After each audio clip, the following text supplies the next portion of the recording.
I want to go back, and I always, Dr. Thigpen's with us, Dr. Neal Thigpen, the Godfather of Pee Dee politics, and a lifelong Republican. But I want to, very often we get into these debates and we lose sight of the simple issues. And I've always found in my life, I said a couple of days ago, say something out loud and just listen to yourself say it. And there's probably a lot of wisdom in that. I'm 55 years old, been married 33 years, but I decided I'm going to meet a girl at a hotel at the beach. Probably going to turn out in a good way. I'm going to New Orleans to enjoy, the cuisine and the culture. And there's a Category 4 hurricane, 300 miles off the coast of New Orleans. I mean, there's a lot of beauty in simple things. And I keep going back to two sets of numbers. And, I know the website says the school board's budget or school district's budget is $154 million. But I went to the treasurer's office and I collected some numbers, and these are real numbers. And I knew how to do this because I did it when I was on county council. And maybe that's what makes me a little bit dangerous, to the yes side, is I kind of know where to plunder around and who to talk to.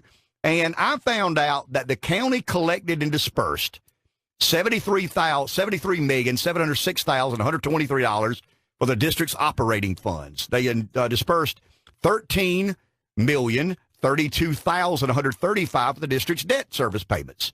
They receipted and dispersed $95,688,885 through the local government investment pool in state payments earmarked for the district. That's the local option sales tax refund when we clawed back a lot of property tax, I think in 98 or 2000, somewhere there about. That came to $182.5 million. So the stated budget's $154 million. The treasurer dispersed $182.5 million. We're in school 180 days. Even us folks from Hannah-Pamplico can do that math. That's $1 million a day for every school day. That may not be enough money. That may be too much money. But $1 million per day kids are in school seems like an awful lot of money from my perspective. That's just me. Once again, it may not be enough. Apparently to some, it's not enough. But kids are in school 180 days in District 1, and the budget per the treasurer's office is $182 million. That seems like a lot of money. While we're spending that much money providing an essential service, we spent about $17 million to provide law enforcement and public safety to the entire county. Once again, perspective. I don't know what these numbers mean. They may mean absolutely nothing, or they could mean everything. But law enforcement and public safety is provided 365 days a year to the entire county, and we spend in 1 year at District 1 educating, as we do in 10 years, providing law enforcement and public safety to the entire county. Once again, I don't know if those numbers mean anything. They do to me. And it leads me to believe that as it relates to public education, money is not the problem. Dr. Neal Thigpen is here, lifelong Republican. You've always considered yourself moderate in many fronts and moderate on many issues. Alec is doing a Facebook Live segment as we speak. You can watch this craziness by going to our Facebook page at Live953. But you've always been fiscally responsible. You've always believed that the party represents living within its means. With the kind of salaries that I've gotten in my career, you had to be prudent and careful. I don't see this thing as practicing good, sound Republican economics. First of all, never borrow and float bonds.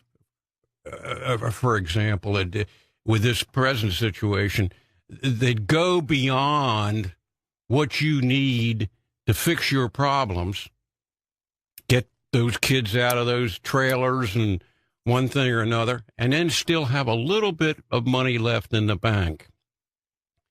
That would be prudent. The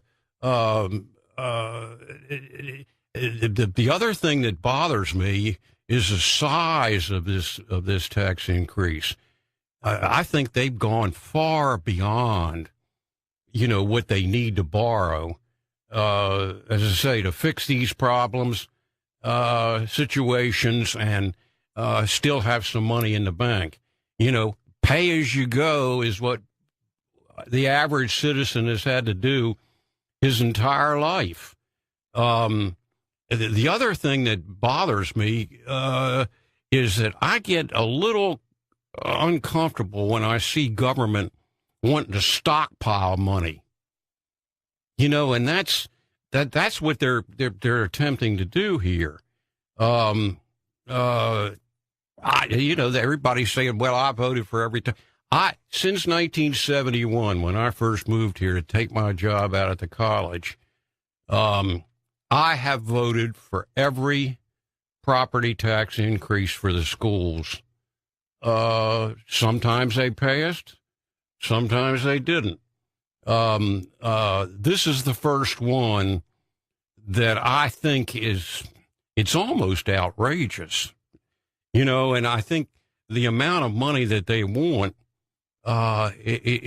tax money, it's almost at a confiscatory level. I mean, you know, it's almost like taking a portion of your real property.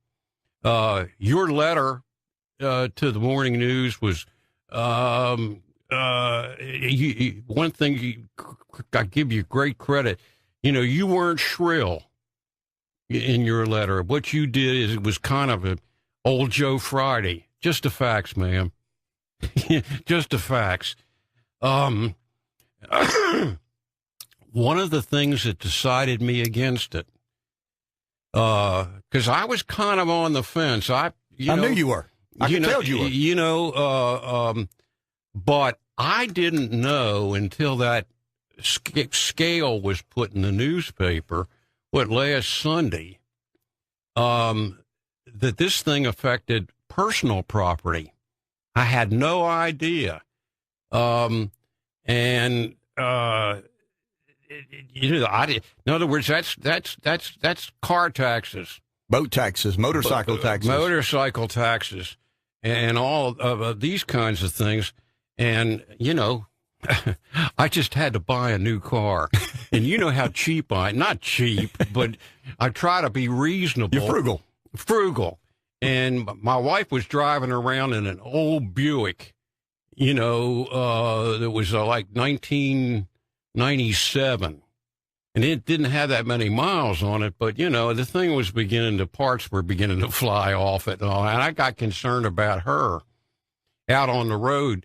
And so I had to purchase it wasn't new. It was a slightly used automobile from some good guys down in your home, native town of Pamplico, and paid $19,500 for it.